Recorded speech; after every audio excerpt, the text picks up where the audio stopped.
Ben, to more meaningful matters, Conor Benn made his return to the ring over in Florida. Won on points, of course, a unanimous decision against the Mexican Rodolfo Orozco. Is it now impossible, in your view, to stop the appetite for Eubank Jr. against Ben? What's your thought? It's not about whether it's possible or impossible.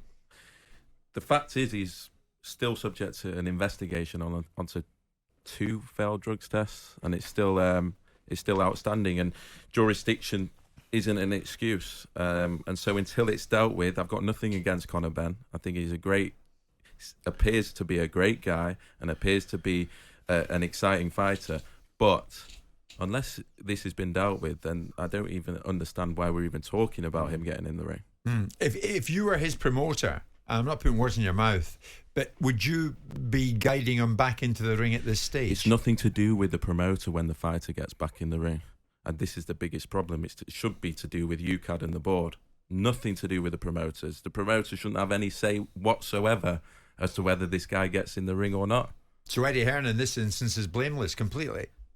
The promoter should be leaving it to UKAD and the board to make a decision on when Conor Benn is fit to fight. I mean, there are questions coming in. Jim asked Ben about his approach to Team Ben about the Eubank fight in December. I mean, Matchroom have accused your company, Boxer, of making approaches to Conor Benn to stage the Eubank Jr. fight on Sky Sports. Once and for all, is there truth in that? It's completely untrue. I think for anyone... Look, there was a lot said last week, and I appreciate people are under pressure. But clearly, there were a lot of diversions going on as to what was going on last week. We could not and would not make an approach to a fighter to fight when he's still under investigation for 2 failed drugs tests. Even Chris Eubank Jr., we do speak to Wasserman, but the only fights that we're talking about do not involve Conor Benn. And again, I have nothing against Conor Benn, but there's no way anyone should be making that fight until things have been dealt with.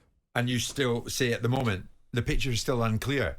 The story is still not fully told. Look, I will be guided. Every sport needs a strong, independent authority, governing body. We are governed by the British Boxing Board of Control. When they say that he's fit to fight, when he's been the process and explained what happened and the punishment's been given, then of course everyone respects that. I'm not saying I would do this or I would do that. It's nothing to do with me. If a fighter fails a test, an event of ours, it shouldn't be left to me to make a decision. Why would someone come out and say that you're trying to make the Eubank Benn fight?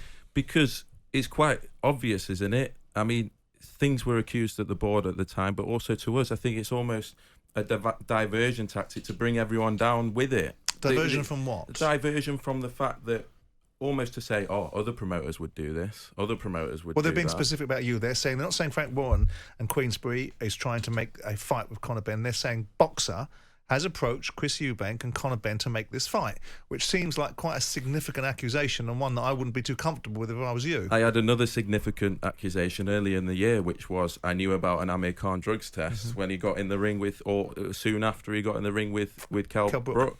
I think it is a case of murking the water, diverting from what's really going on. I can say undeniably there is no truth in us approaching Conor Benn for any fight, never mind Chris Eubank Jr., never mind a fight this year.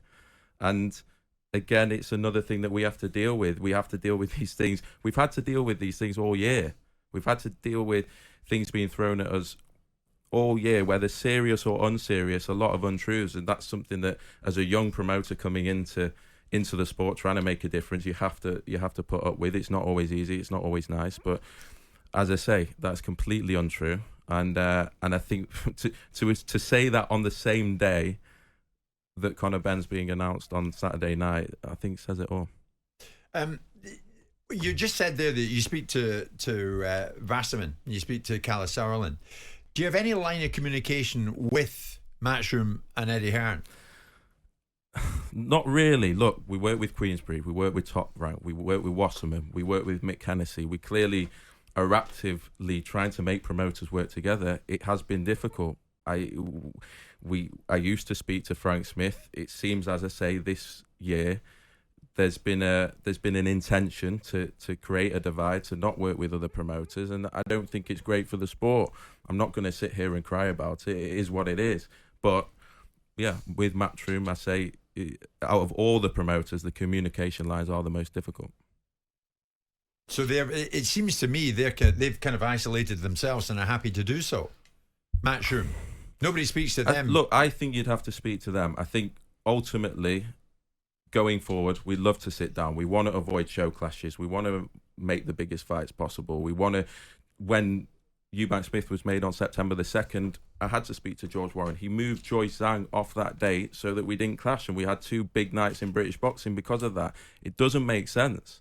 And so it's not about personal vendettas, it's about the sport, and the more divided it becomes and the more fragmented it becomes, right, it just becomes chaos, and I think it's bad for boxing. But you say you have no relationship really with Eddie Hearn and Matchroom worth talking about. What's your view of Hearn and how they do business? I think everyone. I'm going to be careful. I think everyone. He's giving him a hard time. Everyone's entitled to run their business the way they want to. What I do admire about Eddie, about Frank. Ben, you're established now, though. What do you think about the way they do business? I think they know. I think they're very clear with how they do business. They want to make the most profits possible, and they want to. They want to be the only promoter or the number one promoter in the world. That's fine, but sometimes boxing is a huge sport, and promoters have to work together for the good of the sport, and promoters have to find ways to work with each other. I think whether it's Eddie or whether it's Frank or whether it's Bob, for me it's very, very old school for the promoters to be going at each other. It gets in the way of the fighters, it gets in the way of fights being made, and ultimately brings down the sport. That's my honest opinion on that.